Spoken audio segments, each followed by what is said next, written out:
1169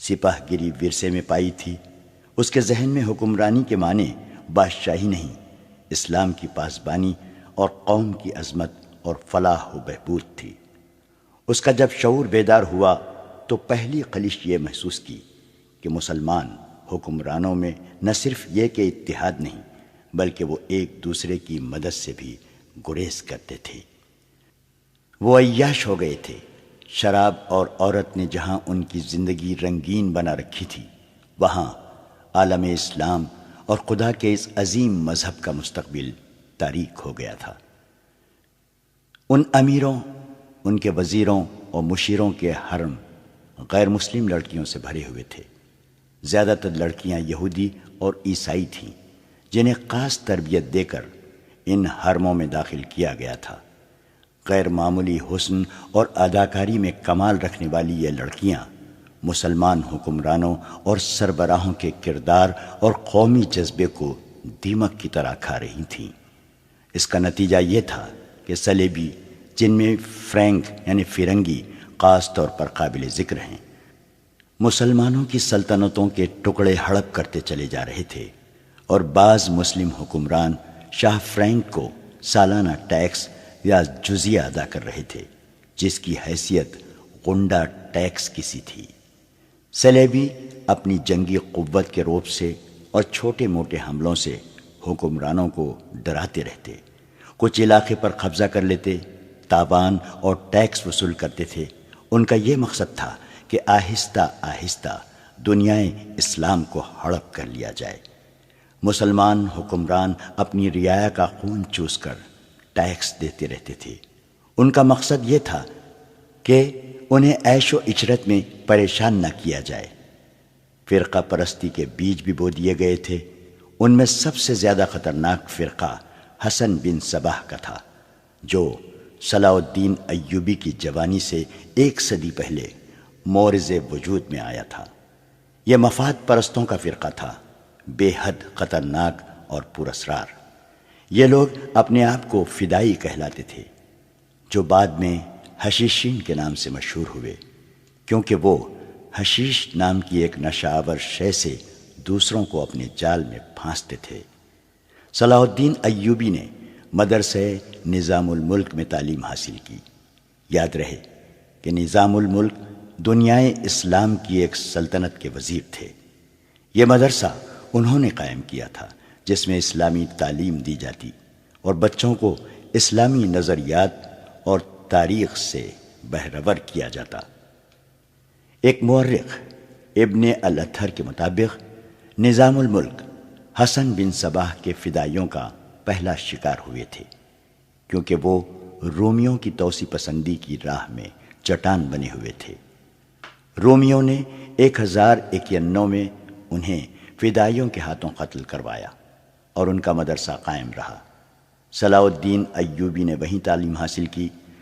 اسی عمر میں اس نے سپاہ گیری کی تربیت اپنے بزرگوں سے لی۔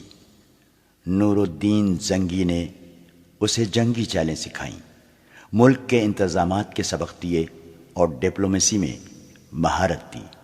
اس تعلیم و تربیت نے اس کے اندر وہ جذبہ پیدا کر دیا جس نے آگے چل کر اسے صلیبیوں کے لیے بجلی بنا دیا۔ اوائل جوانی میں ہی اس نے وہ ذہانت اور اہلیت حاصل کر لی تھی جو ایک سالار اعظم کے لیے ضروری ہوتی ہے۔ صلاح الدین ایوبی نے فن حرب و ضرب میں جاسوسی یعنی انٹیلیجنس، کمانڈو اور گوریلا آپریشن کو خصوصی اہمیت دی۔ اس نے دیکھ لیا تھا کہ صلیبی جاسوسی کے میدان میں آگے نکل گئے ہیں اور وہ مسلمانوں کے نظریات پر نہایت کارگر حملے کر رہے ہیں۔ صلاح الدین ایوبی نظریات کے محاذ پر لڑنا چاہتا تھا، جس میں تلوار استعمال نہیں ہوتی۔ اس کہانی میں آگے چل کر آپ دیکھیں گے کہ اس کی تلوار کا وار تو گہرا ہوتا ہی تھا، اس کی محبت کا وار اس سے کہیں زیادہ وار کرتا تھا۔ اس کے لیے تحمل اور بردباری کی ضرورت ہوتی ہے، جو اس نے اوائل عمر میں ہی اپنے آپ میں پیدا کر لی تھی۔ اسے جب مصر کا وائسرائے اور کمانڈر ان چیف بنا کر مصر بھیجا گیا تو ان سینئر افسروں نے ہنگامہ برپا کر دیا، جو اس عہدے کی آس لگائے بیٹھے تھے، ان کی نگاہ میں صلاح الدین ایوبی ابھی طفل مکتب تھا، مگر اس طفل مکتب نے جب ان کا سامنا کیا، اس کی باتیں سنی تو ان کا احتجاج سرد پڑ گیا۔ مورخ لین پول کے مطابق صلاح الدین ایوبی ڈسپلن کا بڑا ہی سخت ثابت ہوا۔ اس نے تفریح، عیاشی اور آرام کو اپنے لیے اور اپنی فوج کے لیے حرام قرار دے دیا۔ اس نے اپنی دماغی اور جسمانی قوتوں کو صرف اس مقصد پر مرکوز کر دیا کہ سلطنت اسلامیہ کو مستحکم کرنا ہے اور صلیبیوں کو اس سرزمین سے نکالنا ہے۔ فلسطین پر وہ ہر قیمت پر قبضہ کرنا چاہتا تھا۔ اس نے یہی مقاصد اپنی فوج کو دیے۔ مصر کا وائسرائے بن کر اس نے کہا، خدا نے مجھے مصر کی سرزمین دی ہے، اس کی ذات باری مجھے فلسطین بھی ضرور عطا کرے گی۔ مگر مصر پہنچ کر اس پر انکشاف ہوا کہ اس کا مقابلہ صرف صلیبیوں سے نہیں بلکہ اپنے مسلمان بھائیوں نے اس کی راہ میں بڑے بڑے حسین جال بچھا رکھے ہیں، جو صلیبیوں کے عزائم اور جنگی قوت سے زیادہ خطرناک ہیں۔ مصر میں صلاح الدین ایوبی کا استقبال جن زعما نے کیا، ان میں ناجی نام کا ایک سالار خصوصی اہمیت کا حامل تھا۔ ایوبی نے سب کو سر سے پاؤں تک دیکھا۔ اس کے ہونٹوں پر مسکراہٹ اور زبان پر پیار و محبت کی چاشنی تھی۔ بعض پرانے افسروں نے اسے ایسی نگاہوں سے دیکھا جن میں طنز تھی اور تمسخر بھی تھا۔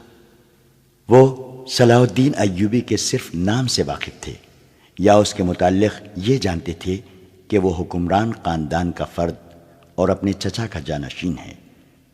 وہ یہ بھی جانتے تھے کہ نور الدین زنگی کے ساتھ اس کا کیا رشتہ ہے۔ ان کی نگاہوں میں صلاح الدین ایوبی کی اہمیت بس اس کے خاندان کی بدولت تھی، یا اس وجہ سے انہوں نے اسے اہمیت دی کہ وہ مصر کا فوجی وائسرائے بن کر آیا تھا۔ اس کے سوا انہوں نے صلاح الدین ایوبی کو کوئی وقت نہ دی۔ ایک بوڑھے افسر نے اپنے ساتھ کھڑے افسر کے کان میں کہا، بچہ ہے، اسے ہم پالیں گے۔ مورخ اور اس وقت کے واقعہ نگار یہ نہیں بتا سکتے کہ صلاح الدین ایوبی نے ان لوگوں کی نظریں بھانپ لی تھیں یا نہیں۔ وہ استقبال کرنے والے اس ہجوم میں بچہ لگ رہا تھا۔ البتہ جب وہ ناجی کے سامنے مصافحے کے لیے رکا تو ایوبی کے چہرے پر تبدیلی سی آ گئی تھی۔ وہ ناجی سے ہاتھ ملانا چاہتا تھا، لیکن ناجی جو اس کے باپ کی عمر کا تھا، سب سے پہلے درباری خوشامدیوں کی طرح جھکا، پھر ایوبی سے بغل گیر ہو گیا۔ اس نے ایوبی کی پیشانی چوم کر کہا، میرے خون کا آخری قطرہ بھی تمہاری جان کی حفاظت کے لیے بنے گا۔ تم میرے پاس زنگی اور شرکو کی امانت ہو۔ میری جان عظمت اسلام سے زیادہ قیمتی نہیں۔ صلاح الدین ایوبی نے ناجی کا ہاتھ چوم کر کہا، محترم، اپنے خون کا ایک ایک قطرہ سنبھال کر رکھیے۔ صلیبی سیاہ گھٹاؤں کے مانند چھا رہے ہیں۔ ناجی جواب میں صرف مسکرایا، جیسے صلاح الدین ایوبی نے کوئی لطیفہ سنایا ہو۔ صلاح الدین ایوبی اس تجربے کار سالار کی مسکراہٹ کو غالباً نہیں سمجھ سکا۔ ناجی فاطمی خلافت کا پروردہ سالار تھا۔ وہ مصر میں باڈی گارڈز کا کمانڈر تھا، جس کی نفری 50,000 تھی اور ساری کی ساری نفری سوڈانی تھی۔ یہ فوج اس دور کے جدید ہتھیاروں سے مسلح تھی، اور یہ فوج ناجی کا ہتھیار بن گئی تھی، جس کے زور پر وہ بے تاج بادشاہ بنا بیٹھا تھا۔ وہ سازشوں اور مفاد پرستی کا دور تھا۔ اسلامی دنیا کی مرکزیت ختم ہو چکی تھی۔ صلیبیوں کی بھی نہایت دلکش تخریب کاریاں شروع ہو چکی تھیں۔ زر پرستی اور طیش کا دورہ تھا۔ جس کے پاس ذرا سی بھی طاقت تھی، اسے وہ اپنے اقتدار کے تحفظ کے لیے اور دولت سمیٹنے کے لیے استعمال کرتا تھا۔ سوڈانی باڈی گارڈز فوج کا کمانڈر ناجی مصر میں حکمرانوں اور دیگر سربراہوں کے لیے دہشت بنا ہوا تھا۔ خدا نے اسے سازش ساز دماغ دیا تھا، اسے اس دور کا بادشاہ ساز کہا جاتا تھا، بنانے اور بگاڑنے میں خصوصی مہارت رکھتا تھا۔ اس نے صلاح الدین ایوبی کو دیکھا تو اس کے چہرے پر بالکل اسی طرح مسکراہٹ آ گئی جس طرح کمزور سی بھیڑ کو دیکھ کر بھیڑیے کے دانت نکل آتے ہیں۔ ایوبی اس زہر قند کو نہ سمجھ سکا۔ اس کے لیے سب سے زیادہ اہم آدمی ناجی تھا، کیونکہ وہ 50,000 باڈی گارڈز کا کمانڈر تھا اور صلاح الدین کو اس فوج کی ضرورت تھی۔ صلاح الدین ایوبی سے کہا گیا کہ حضور بڑی لمبی مسافت سے تشریف لائے ہیں، پہلے آرام کر لیں۔ تو اس نے کہا، میرے سر پر جو دستار رکھ دی گئی ہے میں اس کے اہل نہ تھا، اس دستار نے میرا آرام اور میری نیند حرام کر دی ہے۔ کیا آپ حضرات مجھے اس چھت کے نیچے نہیں لے چلیں گے جہاں میرے فرائض میرا انتظار کر رہے ہیں؟ کیا حضور کام سے پہلے طعام پسند نہیں فرمائیں گے؟ اس کے نائب نے پوچھا۔ صلاح الدین ایوبی نے کچھ سوچا اور ان کے ساتھ چل پڑا۔ لمبے تڑنگے قوی ہیکل باڈی گارڈز اس عمارت کے سامنے کھڑے تھے جس میں کھانے کا انتظام کیا گیا تھا۔ ایوبی نے ان گارڈز کے ہتھیار دیکھے تو اس کے چہرے پر رونق آ گئی، مگر یہ رونق دروازے میں قدم رکھتے ہی غائب ہو گئی۔ وہاں 4 نوجوان لڑکیاں جن کے جسموں میں زہر شکن لچک اور شانوں پر بکھرے ہوئے ریشمی بالوں میں قدرت کا حسن سمویا ہوا تھا، ہاتھوں میں پھولوں کی پتیوں سے بھری ہوئی خوشنما ٹوکریاں اٹھائے کھڑی تھی۔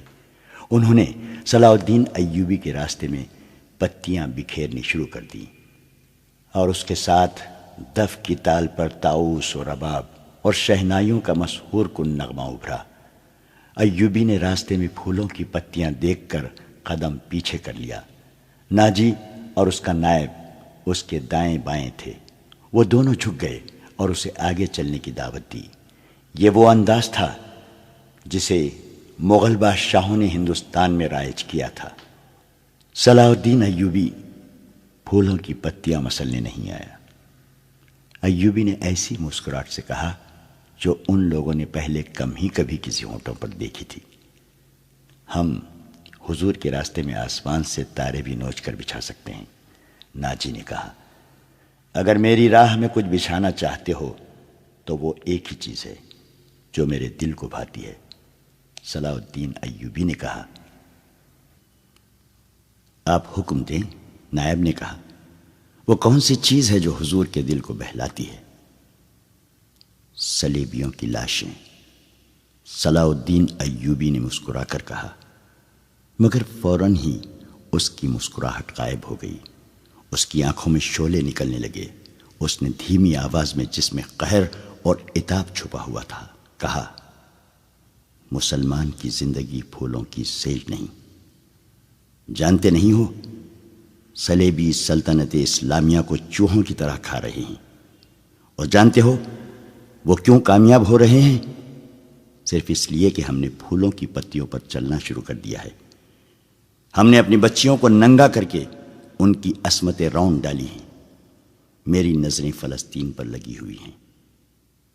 تم میری راہ میں پھول بچھا کر مصر سے بھی اسلام کا پرچم اتروا دینا چاہتے ہو؟ اس نے سب کو ایک نظر دیکھا اور دبدبی سے کہا، اٹھا لو یہ پھول، اٹھا لو یہ میرے راستے سے۔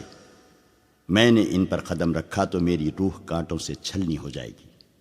ہٹا دو لڑکیوں کو میرے راستے سے، کہیں ایسا نہ ہو کہ میری تلوار ان کے اتنے دلکش سنہرے بالوں میں الجھ کر بیکار ہو جائے۔ حضور کی جاہ وہ حشمت، مجھے حضور نہ کہو۔ صلاح الدین ایوبی نے بولنے والے کو یوں ٹوک دیا جیسے تلوار سے کسی کافر کی گردن کاٹ دی ہو۔ اس نے کہا، حضور وہ تھے جن کا تم کلمہ پڑھتے ہو اور جن کا میں غلام بے دام ہوں۔ میری جان فدا ہو اس حضور صلی اللہ علیہ وسلم پر جن کے مقدس پیغام کو میں نے سینے پر کندہ کر رکھا ہے۔ میں یہی پیغام لے کے مصر آیا ہوں۔ صلیبی مجھ سے یہ پیغام چھین کر بحر روم میں ڈبو دینا چاہتے ہیں، شراب میں غرق کر دینا چاہتے ہیں۔ میں بادشاہ بن کے نہیں آیا۔ لڑکیاں کسی کے اشارے پر پھولوں کی پتیاں سمیٹ کر وہاں سے ہٹ گئی تھیں۔ صلاح الدین ایوبی تیزی سے دروازے کے اندر چلا گیا۔ ایک وسیع کمرہ تھا، اس میں ایک لمبی میز رکھی تھی جس پر رنگ برنگے پھول بکھرے ہوئے تھے، اور ان کے درمیان روسٹ کیے ہوئے بکروں کے بڑے بڑے ٹکڑے، سالم مرغ اور جانے کیسے کیسے کھانے سجے ہوئے تھے۔ صلاح الدین ایوبی رک گیا اور اپنے نائب سے پوچھا، کیا مصر کا ہر ایک باشندہ اسی قسم کا کھانا کھاتا ہے؟ نہیں حضور، نائب نے جواب دیا، غریب لوگ تو ایسے کھانے کے خواب بھی نہیں دیکھ سکتے۔ تم سب کس قوم کے فرد ہو؟ صلاح الدین ایوبی نے پوچھا۔ کیا ان لوگوں کی قوم الگ ہے جو ایسے کھانوں کے خواب بھی نہیں دیکھ سکتے؟ کسی طرف سے کوئی جواب نہ پا کر اس نے کہا، اس جگہ جس قدر ملازم ہیں اور یہاں جتنے سپاہی ڈیوٹی پر ہیں، ان سب کو اندر بلاؤ، یہ کھانا انہیں کھلا دو۔ اس نے لپک کر ایک روٹی اٹھائی، اس پر 2-3 بوٹیاں رکھیں اور کھڑے کھڑے کھانے لگا۔ نہایت تیزی سے پوری روٹی کھا کر پانی پیا اور باڈی گارڈز کے کمانڈر ناجی کو ساتھ لے کر اس کمرے میں چلا گیا جو وائسرائے کا دفتر تھا۔ 2 گھنٹے بعد ناجی باہر نکلا، دوڑ کر اپنے گھوڑے پر سوار ہوا، ایڑ لگائی اور نظروں سے اوجھل ہو گیا۔ رات ناجی کے خاص کمرے میں اس کے 2 کمانڈر جو اس کے معتمد اور ہمراز تھے اس کے پاس بیٹھے شراب پی رہے تھے۔ ناجی نے کہا، جوانی کا جوش ہے، تھوڑے دنوں میں ٹھنڈا کر دوں گا۔ کمبخت جو بھی بات کرتا ہے کہتا ہے رب کعبہ کی قسم، صلیبیوں کو سلطنت اسلامیہ سے باہر نکال کر دم لوں گا۔ صلاح الدین ایوبی، ایک کمانڈر نے طنز کیا، اتنا بھی نہیں جانتا کہ سلطنت اسلامیہ کا دم نکل چکا ہے، اب سوڈانی حکومت کریں گے۔ کیا آپ نے اسے بتایا نہیں کہ یہ 50,000 کا لشکر سوڈانی ہے؟ دوسرے کمانڈر نے ناجی سے پوچھا، اور یہ لشکر جسے وہ اپنی فوج سمجھتا ہے صلیبیوں کے خلاف نہیں لڑے گا؟ تمہارا دماغ ٹھکانے ہے؟ ناجی نے کہا، میں اسے یہ یقین دلانا چاہتا ہوں کہ یہ 50,000 سوڈانی شیر اس کے اشارے پر صلیبیوں کے پرخچے اڑا دیں گے۔ لیکن ناجی چپ ہو کر سوچ میں پڑ گیا۔ لیکن کیا؟ اس نے مجھے حکم دیا ہے کہ مصر کے باشندوں کی ایک فوج تیار کرو۔ ناجی نے کہا، اس نے کہا ہے کہ ایک ہی ملک کی فوج مناسب نہیں ہوتی، وہ مصر کے لوگوں کو بھرتی کر کے ہماری فوج میں شامل کرنا چاہتا ہے۔ تو آپ نے کیا جواب دیا؟ میں نے کہا ہے کہ آپ کے حکم کی تعمیل ہوگی، ناجی نے جواب دیا، مگر میں ایسے حکم کی تعمیل نہیں کروں گا۔ مزاج کا کیسا ہے؟ ادروش نے پوچھا۔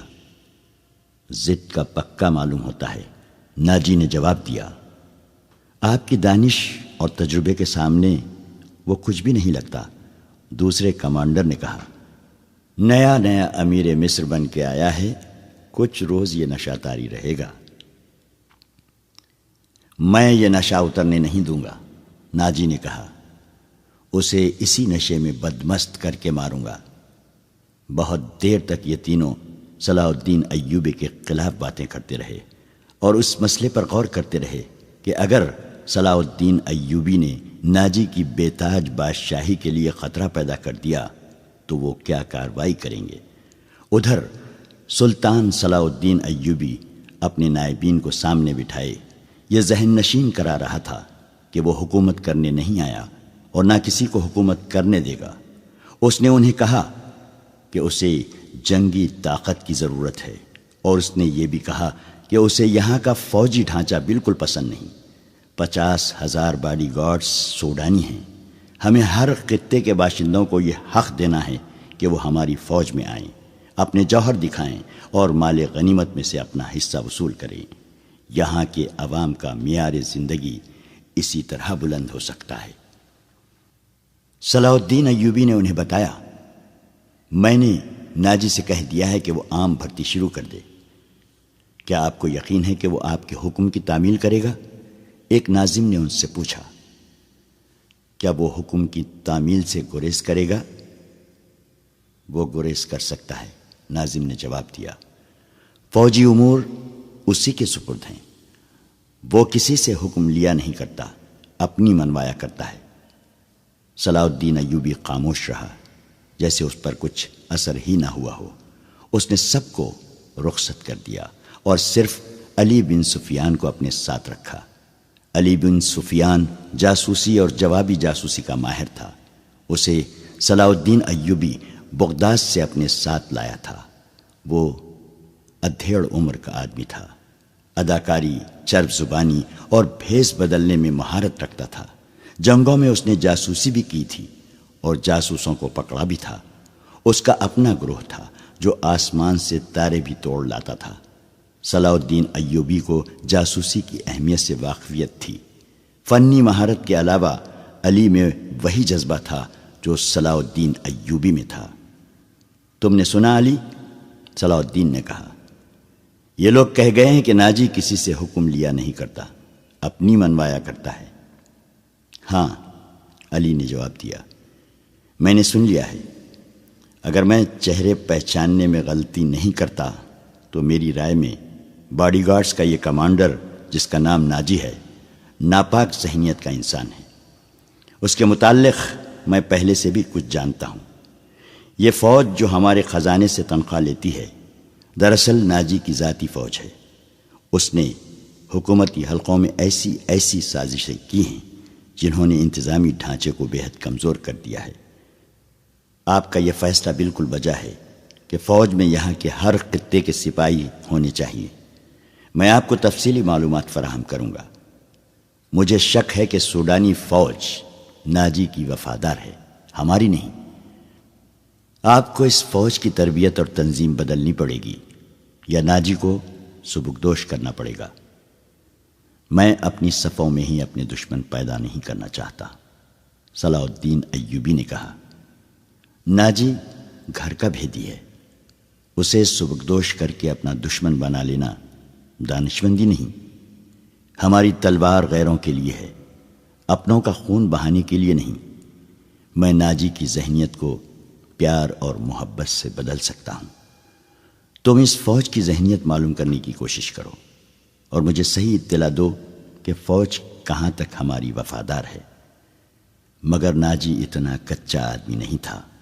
اس کی ذہنیت پیار اور محبت کے بکھیڑوں سے آزاد تھی۔ اسے اگر پیار تھا تو اپنی اقتدار اور شیطانیت کے ساتھ تھا۔ اس لحاظ سے وہ پتھر تھا، مگر جسے اپنے جال میں پھنسانا چاہتا اس کے سامنے موم ہو جاتا تھا۔ اس نے صلاح الدین ایوبی کے ساتھ یہی رویہ اختیار کیا۔ اس کے سامنے وہ بیٹھتا نہیں تھا، ہاں میں ہاں ملاتا چلا جاتا تھا۔ اس نے مصر کے مختلف خطوں سے ایوبی کے حکم کے مطابق فوج کے لیے بھرتی شروع کر دی تھی، حالانکہ یہ کام اس کی مرضی کے خلاف تھا۔ دن گزرتے جا رہے تھے، صلاح الدین ایوبی اسے کچھ پسند کرنے لگا تھا۔ ناجی نے اسے یقین دلایا تھا کہ سوڈانی باڈی گارڈ فوج حکم کی منتظر ہے اور یہ قوم کی توقعات پر پوری اترے گی۔ ناجی صلاح الدین ایوبی کو 2-3 مرتبہ کہہ چکا تھا کہ وہ باڈی گارڈز کی طرف سے اسے دعوت دینا چاہتا ہے اور فوج اس کے اعزاز میں جشن منانے کے لیے بےتاب ہے، لیکن صلاح الدین ایوبی مصروفیت کی وجہ سے یہ دعوت قبول نہیں کر سکا تھا۔ رات کا وقت تھا۔ ناجی اپنے کمرے میں اپنے 2 معتمد جونیئر کمانڈروں کے ساتھ بیٹھا شراب پی رہا تھا۔ 2 ناچنے والیاں سازوں کی ہلکی ہلکی موسیقی پر مستی میں آئی ہوئی ناگنوں کی طرح مسحور کن اداؤں سے رقص کر رہی تھیں۔ ان کے پاؤں میں گھنگرو نہیں تھے، ان کے جسموں پر کپڑے صرف اسی قدر تھے کہ ان کے صدر ڈھکے ہوئے تھے۔ اس رقص میں قمار کا تاثر تھا۔ دربان اندر آیا اور ناجی کے کان میں کچھ کہا۔ ناجی جب شراب اور رقص میں محو ہوتا تھا تو کوئی مقل ہونے کی جرت نہیں کر سکتا تھا۔ صرف دربان کو معلوم تھا کہ وہ کون سا ضروری کام ہے جس کی خاطر ناجی عیش و طرب کی محفل سے اٹھا کرتا ہے، ورنہ وہ اندر آنے کی جرت نہ کرتا۔ اس کی بات سنتے ہی ناجی باہر نکل گیا اور دربان اسے دوسرے کمرے میں لے گیا۔ وہاں سوڈانی لباس میں ملبوس ایک ادھیڑ عمر آدمی بیٹھا تھا۔ اس کے ساتھ ایک جوان لڑکی تھی۔ ناجی کو دیکھ کر وہ اٹھی۔ ناجی اس کے چہرے اور خط کاٹ کی دلکشی دیکھ کر ٹھٹک گیا۔ وہ عورتوں کا شکاری تھا۔ اسے عورتیں صرف اپنی عیاشی کے لیے درکار نہیں ہوتی تھیں، ان سے وہ اور بھی کئی کام لیا کرتا تھا، جن میں ایک یہ تھا کہ وہ نہایت خوبصورت اور عیار لڑکیوں کے ذریعے بڑے بڑے افسروں کو اپنی مٹھی میں رکھتا تھا، اور ایک کام یہ بھی تھا کہ وہ انہیں امیروں وزیروں کو بلیک میل کرنے کے لیے استعمال کرتا تھا، اور ان سے وہ جاسوسی بھی کراتا تھا۔ جس طرح قصاب جانور کو دیکھ کر بتا دیتا ہے کہ اس کا گوشت کیسا ہے، اسی طرح ناجی لڑکی کو دیکھ کر اندازہ کر لیا کرتا تھا کہ وہ کس کام کے لیے موزوں ہے۔ لڑکیوں کے بیوپاری اور بردہ فروش اکثر ناجی کے پاس مال لاتے رہتے تھے۔ یہ آدمی بھی ایسے ہی بیوپاریوں میں سے لگتا تھا۔ لڑکی کے متعلق اس نے بتایا کہ تجربے کار ہے، ناچ بھی سکتی ہے، اور پتھر کو زبان کے میٹھے زہر سے پانی میں تبدیل کر سکتی ہے۔ ناجی نے اس کا تفصیلی انٹرویو لیا۔ وہ اس فن کا ماہر تھا۔ اس کے مطابق اس نے لڑکی کا امتحان لیا اور اس نے یہ رائے قائم کی کہ جس کام کے لیے وہ ایک اور لڑکی کو تیار کر رہا تھا، اس کے لیے یہ لڑکی تھوڑی سی ٹریننگ کے بعد موزوں ہو سکتی ہے۔ سودا طے ہو گیا۔ بیوپاری قیمت وصول کر کے چلا گیا۔ ناجی لڑکی کو اس کمرے میں لے گیا جہاں اس کے دو ساتھی رقص اور شراب سے دل بہلا رہے تھے۔ اس نے لڑکی کو ناچنے کے لیے کہا۔ لڑکی نے جب چوغا اتار کر جسم کو دو ہی بل دیے تو ناجی اور اس کے ساتھی تڑپ اٹھے۔ پہلی دونوں ناچنے والیوں کے رنگ پیلے پڑ گئے۔ اس نئی لڑکی کے سامنے ان کی قدر و قیمت کم ہو گئی تھی۔ ناجی نے اسی وقت محفل برخاست کر دی اور اس لڑکی کو اپنے پاس بٹھا کر سب کو باہر نکال دیا۔ لڑکی سے نام پوچھا تو اس نے زکوئی بتایا۔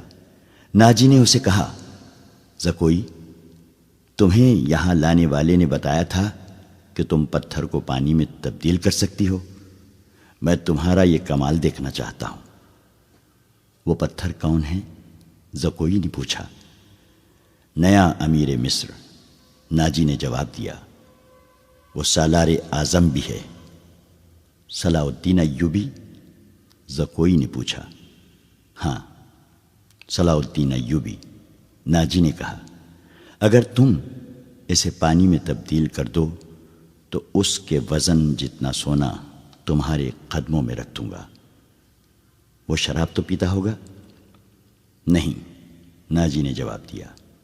شراب، عورت، ناچ گانے اور تفریح سے وہ اتنی ہی نفرت کرتا ہے جتنی ہر مسلمان خنزیر سے کرتا ہے۔ میں نے سنا تھا کہ آپ کے پاس لڑکیوں کا ایسا طلسم ہے جو نیل کی روانی کو روک لیتا ہے۔ زکوئی نے کہا۔ کیا وہ طلسم بیکار ہو گیا ہے؟ میں نے ابھی آزمایا نہیں، ناجی نے کہا۔ یہ کام تم کر سکتی ہو۔ میں صلاح الدین ایوبی کی عادتوں کے متعلق تمہیں بہت کچھ بتاؤں گا۔ کیا آپ اسے زہر دینا چاہتے ہیں؟ زکوئی نے پوچھا۔ ابھی نہیں، ناجی نے جواب دیا۔ میری اس کے ساتھ کوئی دشمنی نہیں، میں صرف یہ چاہتا ہوں کہ وہ ایک بار کسی تم جیسی لڑکی کے جال میں پھنس جائے،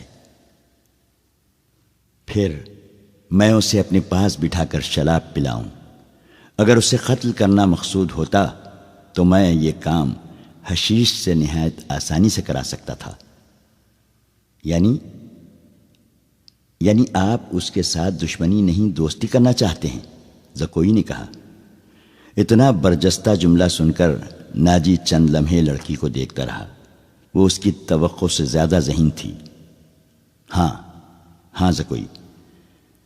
ناجی نے اس کے ملائم بالوں پر ہاتھ پھیر کر کہا۔ میں اس کے ساتھ دوستی کرنا چاہتا ہوں، ایسی دوستی کہ وہ میرا ہم نوالا ہم پیالہ بن جائے۔ آگے میں جانتا ہوں کہ مجھے اس سے کیا کام لینا ہے۔ ناجی نے کہا اور ذرا سوچ کر بولا، لیکن میں تمہیں یہ بھی بتا دینا ضروری سمجھتا ہوں کہ ایک جادو صلاح الدین ایوبی کے ہاتھ میں بھی ہے۔ اگر تمہارے حسن اور ناز و انداز پر اس کا جادو چل گیا تو میں تمہیں زندہ نہیں رہنے دوں گا۔ اگر تم نے مجھے دھوکہ دیا تو تم ایک دن سے زیادہ زندہ نہیں رہ سکو گی۔ صلاح الدین ایوبی تمہیں موت سے بچا نہیں سکے گا۔ تمہاری زندگی اور موت میرے ہاتھ میں ہے۔ تم مجھے دھوکہ نہیں دے سکو گی، اسی لیے میں نے تمہارے ساتھ کھل کر باتیں کی ہیں، ورنہ میرے رتبے اور حیثیت کا آدمی ایک پیشہ ور لڑکی کے ساتھ پہلی ملاقات میں ہی ایسی باتیں کبھی نہ کرتا۔ یہ آپ کو آنے والا وقت ہی بتائے گا کہ کون کس کو دھوکہ دیتا ہے۔ زکوئی نے کہا، مجھے یہ بتائیے کہ صلاح الدین ایوبی تک میری رسائی کس طرح ہوگی؟ میں اسے ایک جشن میں بلا رہا ہوں، ناجی نے کہا۔ اسے رات اپنے ہاں رکھوں گا اور تمہیں اس کی خوابگاہ میں داخل کر دوں گا۔ میں نے تمہیں اسی مقصد کے لیے بلایا ہے، آگے میں سنبھال لوں گی۔ وہ رات گزر گئی اور پھر اور کئی راتیں گزر گئیں۔ صلاح الدین ایوبی انتظامی کاموں میں اور نئی فوج تیار کرنے میں اتنا مصروف رہا کہ ناجی کی دعوت قبول کرنے کا وقت نہ نکال سکا۔ علی بن سفیان نے اسے ناجی کے متعلق جو رپورٹ دی اس سے وہ پریشان ہو گیا۔ اس نے علی سے کہا، تو اس کا مطلب یہ ہے کہ یہ شخص صلیبیوں سے زیادہ خطرناک ہے۔ یہ ایک سانپ ہے جسے مصر کی امارت آستین میں پال رہی ہے۔ علی بن سفیان نے ناجی کی تقریب کاری کی تفصیل سنائی کہ اس نے کس طرح کس بڑے آدمی کو اپنے ہاتھ میں لیا اور انتظامیہ میں من مانی کرتا رہا۔ پھر کہا، اور جس سوڈانی سپاہ کا وہ سالار ہے وہ ہماری بجائے اس کی وفادار ہے۔ کیا آپ اس کا کوئی علاج سوچ سکتے ہیں؟ صرف سوچ ہی نہیں سکتا، صلاح الدین ایوبی نے جواب دیا۔ علاج شروع کر چکا ہوں۔ مصر سے جو سپاہ بھرتی کی جا رہی ہے اسے میں سوڈانی محافظوں میں گڈ مٹ کر دوں گا۔ پھر یہ فوج سوڈانی ہوگی نہ مصری۔ ناجی کی یہ طاقت بکھر کر ہماری فوج میں جذب ہو جائے گی۔ ناجی کو میں اس کے صحیح ٹھکانے پر لے آؤں گا، اور میں یہ بھی وثوق سے کہہ سکتا ہوں کہ اس نے صلیبیوں کے ساتھ جو گڑھ جوڑ کر رکھا ہے۔ علی بن سفیان نے کہا، آپ سلطنت اسلامیہ کو ایک مضبوط مرکز پر لا کر اسلام کو وسعت دینا چاہتے ہیں، مگر ناجی آپ کے خواب کو دیوانے کا خواب بنا رہا ہے۔ تم اس سلسلے میں کیا کر رہے ہو؟ یہ مجھ پر چھوڑے، علی بن سفیان نے جواب دیا۔ میں جو کچھ کروں گا وہ آپ کو ساتھ ساتھ بتاتا رہوں گا، آپ مطمئن رہیں۔ میں نے اس کے گرد جاسوسوں کی ایک ایسی دیوار چن دی ہے جس کی آنکھیں بھی ہیں، کان بھی ہیں، اور یہ دیوار متحرک ہے۔ یوں سمجھ لیں کہ میں نے اسے اپنے جاسوسی کے قلعے میں قید کر لیا ہے۔ صلاح الدین ایوبی کو علی بن سفیان پر اس قدر اعتماد تھا کہ اس سے اس کی درپردہ کارروائی کی تفصیل نہ پوچھی۔ علی نے اس سے پوچھا، معلوم ہوا ہے کہ وہ آپ کو جشن پر مدعو کر رہا ہے؟ اگر یہ بات صحیح ہے تو اس کی دعوت اس وقت قبول کیجیے گا جب میں آپ کو بتاؤں گا۔ ایوبی اٹھا اور ہاتھ پیٹھ پیچھے رکھ کر ٹہلنے لگا۔ اس کی آہ نکل گئی، وہ رک گیا اور بولا، بن سفیان، زندگی اور موت اللہ کے ہاتھ میں ہے۔ بے مقصد زندگی سے کیا یہ بہتر نہیں کہ انسان پیدا ہوتے ہی مر جائے؟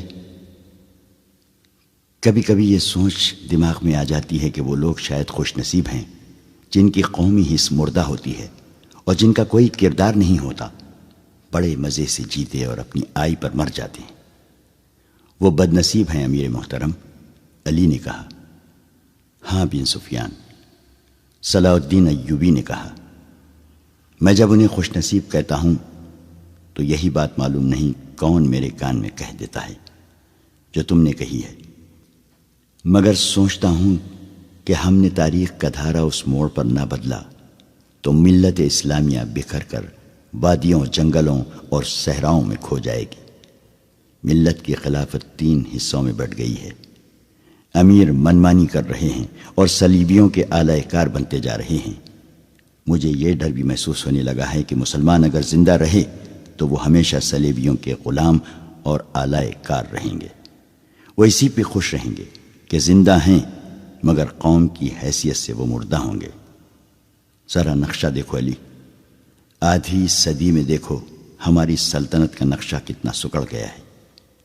وہ خاموش ہو گیا، سر جھکا کر ٹہلنے لگا، پھر رک گیا اور سر کو جھٹک کر علی بن سفیان کو دیکھا۔ کہنے لگا، جب تباہی اپنے اندر سے اٹھے تو اسے روکنا محال ہوتا ہے۔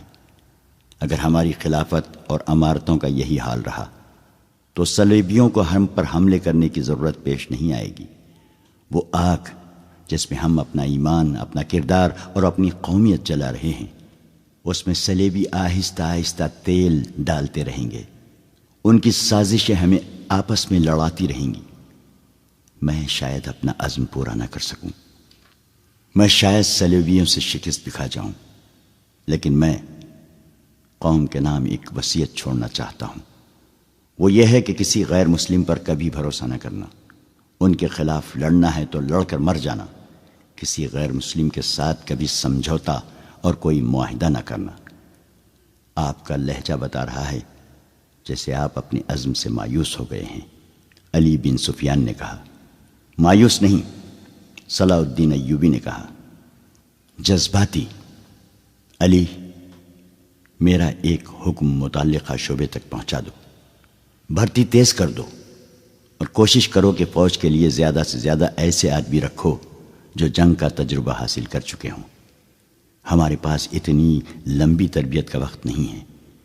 بھرتی ہونے والوں کا مسلمان ہونا لازمی قرار دے دو، اور تم اپنے لیے ذہن نشین کر لو کہ ایسے جاسوسوں کا ایک دستہ تیار کرو جو دشمن کے علاقے میں جا کر جاسوسی بھی کریں اور شب کو بھی ماریں۔ یہ جابازوں کا دستہ ہوگا۔ انہیں خصوصی تربیت دو۔ ان میں یہ صفات پیدا کرو کہ اونٹ کی طرح زیادہ سے زیادہ عرصے پیاس برداشت کر سکیں۔ ان کی نظریں عقاب کی طرح تیز ہوں۔ ان میں صحرائی لومڑی کی مکاری ہو اور وہ دشمن پر چیتے کی طرح جھپٹنے کی مہارت، دلیری اور طاقت کے مالک ہو۔ ان میں شراب، حشیش وغیرہ کی عادت نہ ہو اور عورت کے لیے وہ برف کی طرح یکر ہو۔ بھرتی تیز کرا دو بن سفیان، اور یاد رکھو میں ہجوم کا قائل نہیں۔ مجھے لڑنے والوں کی ضرورت ہے، خواہ تعداد تھوڑی ہو، ان میں قومی جذبہ ہو اور وہ میرے عزم کو سمجھتے ہوں۔ کسی کے دل میں یہ شبہ نہ ہو کہ اسے کیوں لڑایا جا رہا ہے۔ اگلے 10 دنوں میں ہزارہا تربیت یافتہ سپاہی امارت مصر کی فوج میں آ گئے۔ ان 10 دنوں میں ناجی نے زکوئی کو ٹریننگ دے دی کہ وہ صلاح الدین ایوبی کو کون کون سے طریقے سے اپنے حسن کے جال میں پھانس کر اس کی شخصیت اور اس کے کردار کو کمزور کر سکتی ہے۔ ناجی کے ہمراز دوستوں نے زکوئی کو دیکھا تو انہوں نے بلا خوف تردید کہا کہ اس لڑکی کو مصر کے فرعون دیکھ لیتے تو خدائی کے دعوے سے دستبردار ہو جاتے۔ ناجی کا جاسوسی کا اپنا نظام تھا، بہت تیز اور دلیر۔ وہ معلوم کر چکا تھا کہ علی بن سفیان صلاح الدین ایوبی کا خصوصی مشیر ہے اور عرب کا معنی ہوا سراغ رساں۔ اس نے علی کے پیچھے اپنے جاسوس چھوڑ دیے تھے اور اس نے علی کو قتل کرا دینے کا منصوبہ بھی بنا لیا تھا۔ زکوئی کو ناجی نے صلاح الدین ایوبی کو اپنے دام میں پھانسنے کے لیے تیار کیا تھا، لیکن وہ محسوس نہ کر سکا کہ مراکش کی رہنے والی یہ لڑکی اس کے اپنے اعصاب پر سوار ہو گئی ہے۔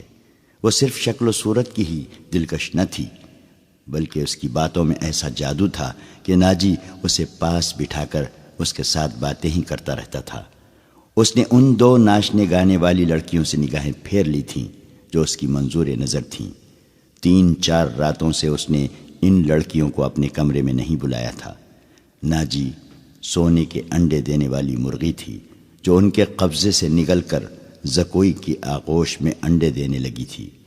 انہوں نے زکوئی کو راستے سے ہٹانے کی ترکیبیں سوچنی شروع کر دی۔ وہ آخر اس نتیجے پر پہنچیں کہ اسے قتل کرا دیا جائے۔ مگر اسے قتل کرانا ممکن نظر نہیں آتا تھا، کیونکہ ناجی نے اسے جو کمرہ دے رکھا تھا اس پر 2 محافظوں کا پہرا رہتا تھا۔ اس کے علاوہ یہ دونوں لڑکیاں اس مکان سے بلا اجازت باہر نہیں جا سکتی تھیں جو ناجی نے انہیں دے رکھا تھا۔ انہوں نے حرم کی خادمہ عورتوں میں سے ایک کو اعتماد میں لینا شروع کر دیا۔ وہ اس کے ہاتھوں زکوئی کو زہر دینا چاہتی تھی۔ علی بن سفیان نے صلاح الدین ایوبی کا محافظ دستہ بدل دیا۔ یہ سب امیر مصر وائسرائے کے پرانے باڈی گارڈ تھے۔ ان کی جگہ اس نے ان سپاہیوں میں سے باڈی گارڈز کا دستہ تیار کر دیا جو نئی بھرتی میں آئے تھے۔ یہ جانبازوں کا منتخب دستہ تھا جو سپاہ گیری میں بھی طاق تھا اور جذبے کے لحاظ سے بھی اس کا ہر سپاہی مرد حر تھا۔ ناجی کو یہ تبدیلی بالکل پسند نہیں تھی، لیکن اس نے صلاح الدین ایوبی کے سامنے اس تبدیلی کی بے حد تعریف کی اور اس کے ساتھ ہی درخواست کی کہ صلاح الدین ایوبی اس کی دعوت قبول کر لے۔ ایوبی نے اسے جواب دیا کہ وہ 1 آدھ دن میں اسے بتائے گا کہ وہ کب دعوت قبول کر سکے گا۔ اس کے جانے کے بعد صلاح الدین ایوبی نے علی بن سفیان سے مشورہ لیا کہ وہ دعوت پر کب جائے۔ علی نے اسے مشورہ دیا کہ اب وہ کسی بھی روز دعوت قبول کر لے۔ دوسرے ہی دن صلاح الدین ایوبی نے ناجی کو بتایا کہ وہ کسی بھی رات دعوت پر آ سکتا ہے۔ ناجی نے 3 روز بعد کی دعوت دی اور بتایا کہ یہ دعوت کم اور جشن زیادہ ہوگا، اور یہ جشن شہر سے دور صحرا میں مشعلوں کی روشنی میں منایا جائے گا۔ ناچ گانے کا انتظام ہوگا، باڈی گارڈز کے گھوڑ سوار اپنے کرتب دکھائیں گے، شمشیر زنی اور بغیر ہتھیاروں کی لڑائی کے مقابلے ہوں گے، اور صلاح الدین ایوبی کو رات وہیں قیام کرایا جائے گا۔ رہائش کے لیے خیمے نصب ہوں گے۔ صلاح الدین ایوبی پروگرام کی تفصیل سنتا رہا۔ اس نے ناچ گانے پر بھی اعتراض نہ کیا۔ ناجی نے ڈرتے جھجکتے کہا، فوج کے بیشتر سپاہی جو مسلمان نہیں یا جو بھی نیم مسلمان ہیں کبھی کبھی شراب پیتے ہیں۔ وہ شراب کے عادی نہیں، وہ اجازت چاہتے ہیں کہ جشن میں انہیں شراب پینے کی اجازت دی جائے۔ آپ ان کے کمانڈر ہیں۔ صلاح الدین ایوبی نے کہا، آپ چاہیں تو انہیں اجازت دے دیں، نہ دینا چاہیں تو میں آپ پر اپنا حکم نہیں چلاؤں گا۔ امیر مصر کا اقبال بلند ہو۔ ناجی نے غلاموں کی طرح کہا، میں کون ہوتا ہوں اس کام کی اجازت دینے والا جس کو آپ سخت ناپسند کرتے ہیں؟ انہیں اجازت دے دیں کہ جشن کی رات ہنگامہ آرائی اور بدکاری کے سوا سب کچھ کر سکتے ہیں۔ صلاح الدین ایوبی نے کہا، اگر شراب پی کر کسی نے ہلہ گلہ کیا تو اسے سخت سزا دی جائے گی۔ یہ خبر جب صلاح الدین ایوبی کے اسٹاف تک پہنچی کہ ناجی صلاح الدین ایوبی کے اعزاز میں جو جشن منعقد کر رہا ہے اس میں ناچ گانا ہوگا اور شراب بھی پی جائے گی، اور صلاح الدین ایوبی نے اس جشن کی دعوت ان خرافات کے باوجود قبول کر لی ہے، تو سب حیرت سے ایک دوسرے کا منہ دیکھنے لگے۔ کسی نے کہا کہ ناجی جھوٹ بولتا ہے، وہ دوسروں پر اپنا رعب ڈالنا چاہتا ہے، اور کسی نے یہ رائے دی کہ ناجی کا جادو صلاح الدین ایوبی پر بھی چل گیا ہے۔ یہ رائے ان سربراہوں کو پسند آئی جو ناجی کے ہم نوالا اور ہم پیالہ تھے۔ صلاح الدین ایوبی نے چارج لیتے ہی ان کے لیے عیش و عشرت، شراب نوشی اور بدکاری جرم قرار دے دی تھی۔ اس نے ایسا سخت ڈسپلن رائج کر دیا تھا کہ کسی کو بھی پہلے کی طرح فرائض سے کوتاہی کی جرت نہیں ہوتی تھی۔ وہ اس پر خوش تھے کہ آج نئے امیر مصر نے کسی دعوت میں شراب اور رقص کی اجازت دے دی ہے، تو کل پرسوں وہ خود بھی ان رنگینیوں کا رسیہ ہو جائے گا۔ صرف علی بن سفیان تھا جسے معلوم تھا کہ صلاح الدین ایوبی نے خرافات کی اجازت کیوں دی ہے۔ جشن کی شام آ گئی۔ ایک تو چاندنی رات تھی۔ صحرا کی چاندنی اتنی شفاف ہوتی ہے کہ ریت کے ذرے بھی نظر آ جاتے ہیں۔ دوسرے ہزارہا مشعلوں نے وہاں صحرا کی رات کو دن بنا دیا تھا۔ باڈی گارڈز کا ہجوم تھا جو ایک وسیع میدان کے گرد دیواروں کی طرح کھڑا تھا۔ ایک طرف صلاح الدین ایوبی کے بیٹھنے کے لیے جو مسند رکھی گئی تھی وہ کسی بہت بڑے بادشاہ کا تخت معلوم ہوتی تھی۔ اس کے دائیں بائیں بڑے رتبوں کے مہمانوں کی نشستیں تھیں۔ اس وسیع و عریض تماشا گاہ سے تھوڑی دور مہمانوں کے لیے نہایت خوبصورت خیمے نصب تھے۔ ان سے ہٹ کر ایک بڑا خیمہ صلاح الدین ایوبی کے لیے نصب کیا گیا تھا، جہاں اسے رات بسر کرنی تھی۔ علی بن سفیان نے سورج غروب ہونے سے پہلے وہاں جا کر اس خیمے کے ارد گرد محافظ کھڑے کر دیے تھے۔ جب علی بن سفیان وہاں محافظ کھڑے کر رہا تھا، ناجی زکوئی کو آخری ہدایات دے رہا تھا۔ اس شام زکوئی کا حسن کچھ زیادہ ہی نکھر آیا تھا۔ اس کے جسم سے ایسے عطر کی بھینی بھینی بو اٹھ رہی تھی جس میں سحر کا تاثر تھا۔ اس نے بال اوریاں کندھوں پر پھیلا دیے تھے۔ سفید کندھوں پر سیاہی مائل بھورے بال زاہدوں کی نظروں کو گرفتار کرتے تھے۔ اس کا لباس اس قدر باریک تھا کہ اس کے جسم کے تمام نشیب و فراز صاف نظر آتے تھے۔ اس کے ہونٹوں پر قدرتی تبسم ادھ کھلی کلی کی مانند تھا۔ ناجی نے اسے سر سے پاؤں تک دیکھا اور کہا، صلاح الدین ایوبی پر تمہارے جسمانی حسن کا شاید اثر نہ ہو، اپنی زبان استعمال کرنا۔ وہ سبق بھولنا نہیں جو میں اتنے دنوں سے تمہیں پڑھا رہا ہوں، اور یہ بھی نہ بھولنا کہ اس کے پاس جا کر اس کی لونڈی نہ بن جانا، انجیر کا وہ پھول بن جانا جو درخت کی چوٹی پر نظر آتا ہے مگر درخت پر چڑھ کر دیکھو تو غائب ہو جاتا ہے۔ اسے اپنے قدموں میں بٹھا لینا۔ میں تمہیں یقین دلاتا ہوں کہ تم اس پتھر کو پانی میں تبدیل کر لو گی۔ اسی سرزمین میں کلیوپاترا نے سیزر جیسے مرداہن کو اپنے حسن و جوانی سے پگھلا کر مصر کی ریت میں بہا دیا تھا۔ کلیوپاترا تم سے زیادہ خوبصورت نہیں تھی۔ میں نے تمہیں جو سبق دیے ہیں وہ کلیوپاترا کی چالیں تھی۔ عورت کی یہ چالیں کبھی ناکام نہیں ہو سکتی۔ زکوئی مسکرا رہی تھی اور بڑے غور سے سن رہی تھی۔ مصر کی ریت نے ایک اور کلیوپاترا کو حسین ناگن کی طرح جنم دیا تھا۔ مصر کی تاریخ اپنے آپ کو دہرانے والی تھی۔ سورج غروب ہو گیا تو مشعلیں جل اٹھیں۔ صلاح الدین ایوبی گھوڑے پر سوار آ گیا۔ اس کی دائیں بائیں اور آگے اور پیچھے اس کے ان محافظوں کے گھوڑے تھے جو علی بن سفیان نے منتخب کیے تھے۔ اسی دستے میں سے اس نے 10 محافظ شام سے پہلے ہی یہاں لا کر صلاح الدین ایوبی کے خیمے کے گرد کھڑے کر دیے تھے۔ سازوں نے دف کی آفاس پر استقبالیہ دھن بجائی اور صحرا امیر مصر صلاح الدین ایوبی زندہ باد کے نعروں سے گونجنے لگا۔ ناجی نے آگے بڑھ کر استقبال کیا اور کہا، آپ کے جانثار عظمت اسلام کے پاسبان آپ کو بصر و چشم خوش آمدید کہتے ہیں۔ ان کی بے تابیاں اور بے قراریاں دیکھیے، آپ کے اشارے پر کٹ مریں گے۔ اور خوش آمد کے لیے اسے جتنے الفاظ یاد آئے اس نے کہہ ڈالے۔ جو ہی صلاح الدین ایوبی اپنی شاہانہ نشست پر بیٹھا، سر پر دوڑتے گھوڑوں کی ٹاپوں کی آوازیں سنائی دی۔ گھوڑے جب مشعلوں کی روشنی میں آئے تو سب نے دیکھا کہ 4 گھوڑے دائیں سے اور 4 بائیں سے دوڑے آ رہے تھے۔ ہر ایک پر ایک ایک سوار تھا۔ ان کے پاس ہتھیار نہیں تھے۔ وہ ایک دوسرے کے آمنے سامنے آ رہے تھے۔ صاف ظاہر تھا کہ وہ ٹکرا جائیں گے۔ کسی کو معلوم نہیں تھا کہ وہ کیا کریں گے۔ وہ ایک دوسرے کے قریب آئے تو دونوں فریقوں کے سوار رکابوں میں پاؤں جما کر کھڑے ہو گئے۔ پھر انہوں نے نگاہیں ایک ایک ہاتھ میں کر لی اور دوسرے بازو پھیلا دیے۔ دونوں اطراف کے گھوڑے بالکل آمنے سامنے آ گئے اور سواروں کی دونوں پارٹیاں ایک دوسری سے الجھ گئیں۔ سواروں نے ایک دوسرے کو پکڑنے اور گھوڑے سے گرانے کی کوشش کی۔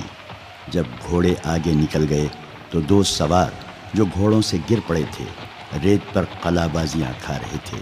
ایک طرف کے ایک سوار نے دوسری طرف کے ایک سوار کو ایک بازو میں جکڑ کر اسے گھوڑے سے اٹھا لیا تھا اور اسے اپنے گھوڑے پر ڈال کر لے جا رہا تھا۔